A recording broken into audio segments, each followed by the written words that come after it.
അപ്പോൾ എത്ര മനോഹരമായിട്ടാണ് മാധ്യമങ്ങൾക്ക് മുൻപിൽ കാര്യങ്ങൾ വിശദമായിട്ട് വി ഡി സതീശന് അവതരിപ്പിക്കുന്നത്. നമ്മളെ മുഖ്യമന്ത്രി ഉണ്ട്, പുസ്തകം വെച്ചിട്ട് വായിക്കുന്നത് പോലെ വായിച്ച് പറയുന്ന ഒരാളാണ്. ഈ മനുഷ്യനൊക്കെ ഉണ്ടല്ലോ, പ്രതിപക്ഷ സ്ഥാനത്താണ് ഇപ്പോൾ ഉള്ളത്. മുഖ്യമന്ത്രി ആയി കഴിഞ്ഞാൽ കേരളത്തിന് അതൊരു അസറ്റായിരിക്കും. കേരളത്തിൻ്റെ ഒരു മുന്നേറ്റത്തിൻ്റെ ഒരു തുടക്കം ഈ വരുന്ന നിയമസഭാ ഇലക്ഷനിൽ UDF അധികാരത്തിലേക്ക് കയറി കഴിഞ്ഞാൽ നിങ്ങൾക്ക് കാണാൻ പറ്റും.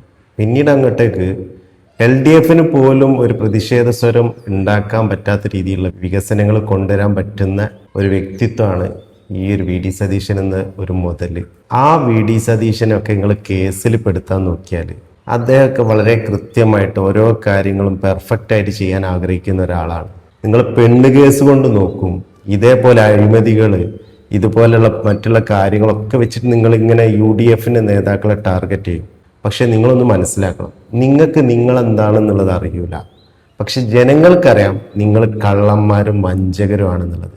LDF നേതാക്കൾ ഏതൊക്കെ രീതിയിലാണ് സംസാരിക്കുന്നത് എന്നുള്ളതൊക്കെ നമ്മൾ കാണുന്നതല്ലേ. പെൻഷൻ കൊടുത്തിട്ട് പോലും ജനങ്ങൾ വോട്ട് ചെയ്തില്ല എന്ന് പറയേണ്ട ഒരു അവസ്ഥ MM മണിനെ പോലുള്ള ആളുകൾക്ക് വന്നിട്ടില്ലേ? ഇതൊക്കെ MM മണിൻ്റെ തറവാട്ടിൽ നിന്നോ LDFന്റെ തറവാട്ടിൽ നിന്നോ കൊണ്ടുവരുന്നതല്ല, AKG സെൻറ്ററിൽ നിന്ന് കൊണ്ടുവരുന്നതല്ല. ഇതൊക്കെ ജനങ്ങൾക്ക് കൊടുക്കേണ്ട, നിർബന്ധമായിട്ടും കൊടുക്കേണ്ട കാര്യങ്ങളാണ്. അത് കൊടുത്തത് നിങ്ങൾക്ക് വോട്ട് ചെയ്യാനാണെന്ന് നിങ്ങൾ ഒരിക്കലും ആഗ്രഹിക്കരുത്, ആവശ്യപ്പെടരുത്. ജനങ്ങൾക്ക് നിങ്ങളെ ഭരണം ഇഷ്ടപ്പെട്ടിട്ടുണ്ടെങ്കിൽ അവർ നിങ്ങൾക്ക് വോട്ട് ചെയ്യും. അപ്പൊ അതിനു വേണ്ടിയിട്ട് നിങ്ങൾ പ്രവർത്തിക്കണം.